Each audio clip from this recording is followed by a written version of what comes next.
Laman, yun ang tanong namin. Bakit minamadali ninyo? Ano ang urgent doon? Hindi nyo naman magagalaw yan eh. January nyo pa yan magagalaw eh. Kasi budget siya ng 2025.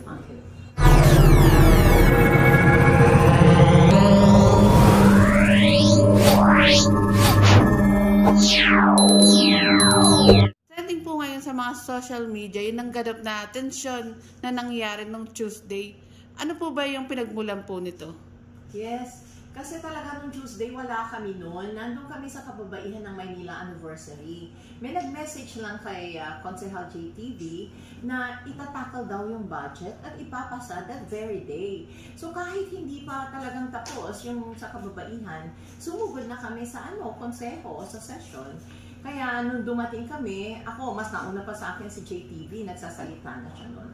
So narinig ko nga na totoo nga yung nag-message na ipapasa daw ang budget.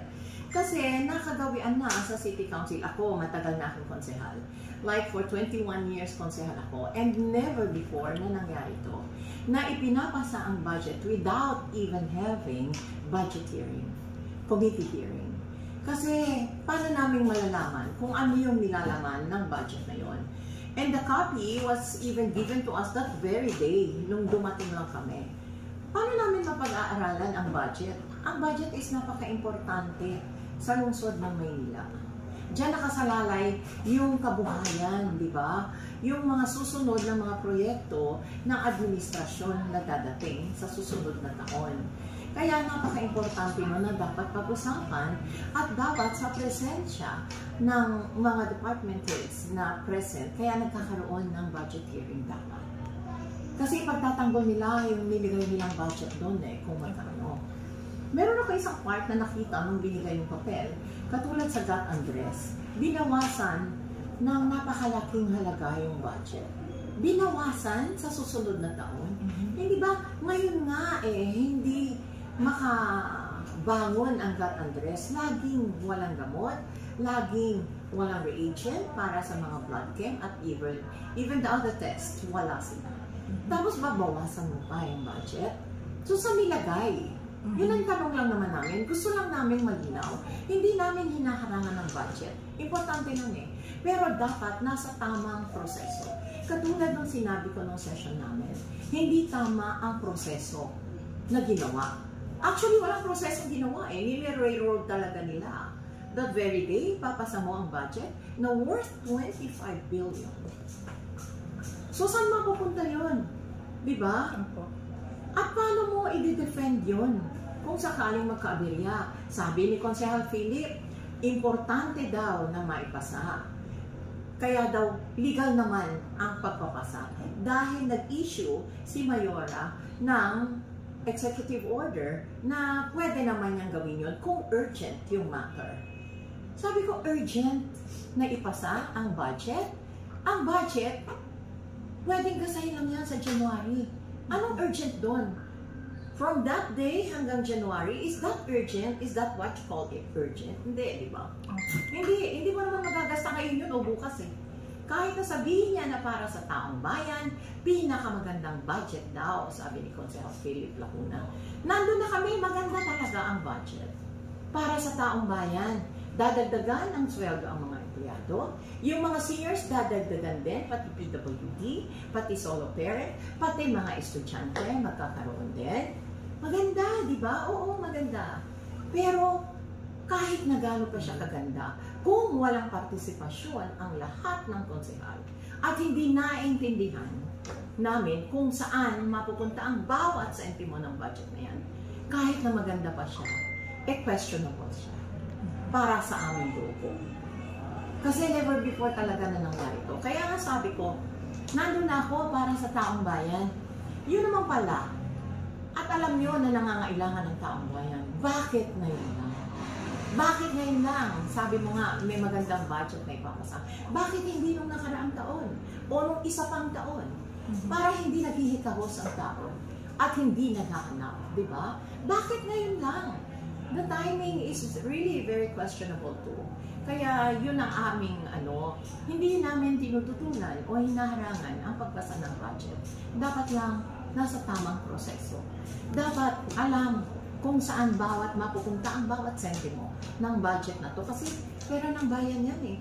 Hindi naman namin pera yan eh. O minuman. Hindi pera yun ng minuman. Pera ng taong bayan yan na kailangan gastahin ng tama at naaayon sa batas. Yun lang ang sa amin. Ano po sa tingin niyo, bakit po minadali ang budget po? Hindi nga namin malaman. Yun ang tanong namin. Bakit minamadali ninyo? Ano ang urgent doon? Hindi nyo naman magagalaw yan eh. January nyo pa yan magagalaw eh. Kasi budget siya ng 2025. Hindi nyo magagalaw ngayon yan. So anong urgent doon? Bakit nyo minamadali? Ano na isang buwan, 2 buwan? Diba? Kasi usually October, ano na kami ng budget hearing. Iniimbitahan natin yung department heads, na-tackle, siguro for a day, 5 departamento, ganun talaga ang usual na ginagawa. Ngayon nga lang nagkaganyan sa tinagal-tagal kong konsehal. Bakit? Yun din ang tanong namin, bakit? Saan nyo gagamitin at nangangailangan kayo? Diba? Opo. Pero tanong ko lang po, Konsi, sinabi po ba nila kung saan nga, bakit kailangan na agad yung budget? Kailangan daw ng taong bayan. No, so nung tatanungin na namin, ayaw nilang sumagot. Hindi sumasagot yung committee chairperson. Tinanong namin eh, bakit? Why the urgency? When you cannot even touch that budget, not until 2025. Diba? Eh, ayaw sagutin ang tanong eh. Wala kami magagawa. So, sila lang nakakaalam kung bakit nila nire-roll.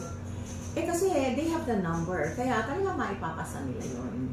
Maipapasa at maipapasa. Hindi po ba Konsi, parang po yun, parang nilipit yun, kasi wala man lang abiso po sa inyo. Yun na ang aming punto pa.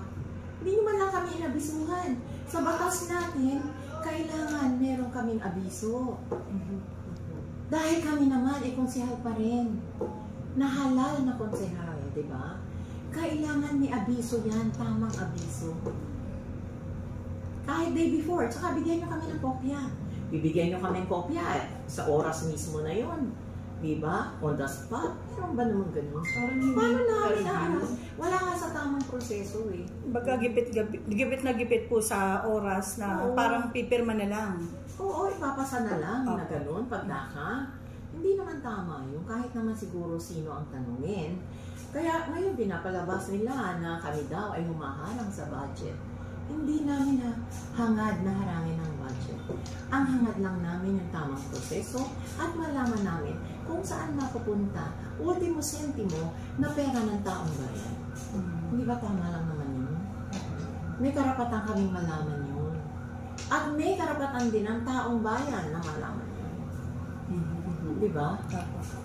At ngayon po, Konsi, may karapatan din talagang yung malaman talaga ng lahat kung ano nga yung sitwasyon na nangyayari dito. Hindi yun basta kaguluhan. Kasi syempre, i-assert namin yung right namin. I-assert namin what we believe is right. Diba? Kaya nagkakagulo. Kasi pinipili nila yung mali eh. Kaya yun. Kasi matanong ko lang po, may kinalaman po ba si Yorme Isko Moreno dahil sa paghihiwalay din po ng mga partido rin po?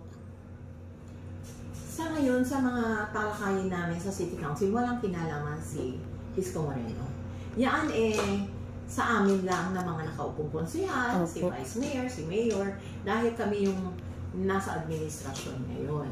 So, walang kinalaman si Isko Moreno sa lahat ng nangyayari. Ayan, tanong din ng ating mga viewers din po kasi rin yan. Walang kinalaman si Isko dyan. At hindi nga siya nagko-comment tungkol dyan eh. Hindi, wala siyang kinalaman. Yun sarili namin paniniwala. Ang tagal ko ng konsehal eh.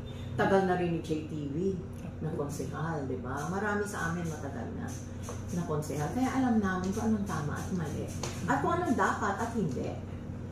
So, Konsi, ang pinaglalaban nyo nandito is yung boses na nasasakupan nyo. Yung pong nasasakupan nyo pong District 1. Opo. Hindi, bilang kabuuan na. Hindi lang Distrito 1, kundi kabuuan, buong Maynila. Like from districts 1 to 6 na yan. Kasi pag naman naupo kami sa City Council, although I represent District 1, konsehal pa rin kami ng buong Manila. So, whatever law that we pass or whatever legislation we make, yun ay para sa kabuuan ng Manila, not only for my district. Konsi, tanong ko lang po, dati po ba, nung last year, magkano po ba yung budget? Ang budget namin, isa ko pang sinabi yan, 23.3 billion na hindi naman ni-realize. Alam niyo yun, ang dami kulang. Tapos dinagdagan pa nila ng 25 billion, ng 1.7 billion ang dinagdag nila. Kasi ang total is 25 billion. Paano marirealize yan? Isang taon, hindi mo na-realize eh. Nung pang nakaraang taon, may kakulangan din. Hindi rin na-realize. Tapos ngayon, dadagdagan nyo pa ng 1.7 billion. How will you go about it? Diba? Ang daming shortage eh.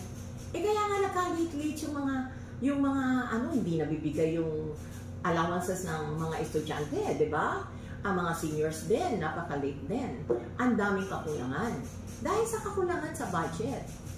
Hindi nila na-realize yung 23.3 billion. Tapos ngayon dadagdagan mo at minamadali mo, ano naman yun?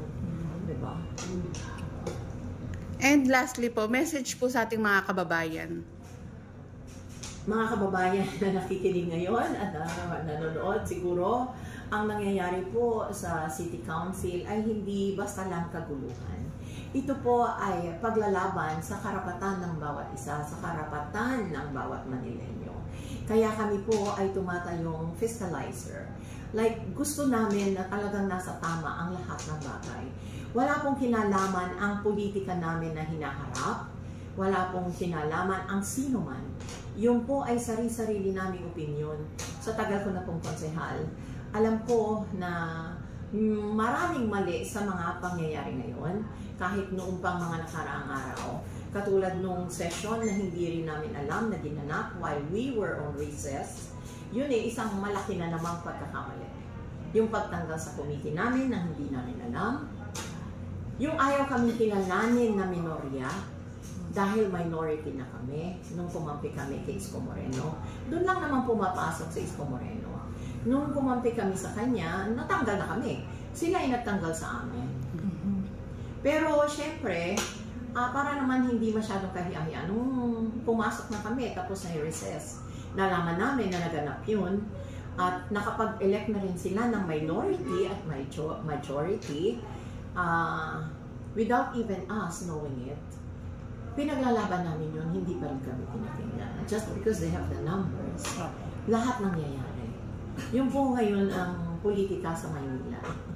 Kaya siguro po, kayo na po ang huhusga kung sino ang tama at mali at kung sino ang nasa lugar at wala. Ang sa amin lang po, pinaglalaban namin kung ano ang dapat, kung ano ang tama, kung ano ang legal. Salamat. Maraming salamat po. Konsi. Thank you. Ang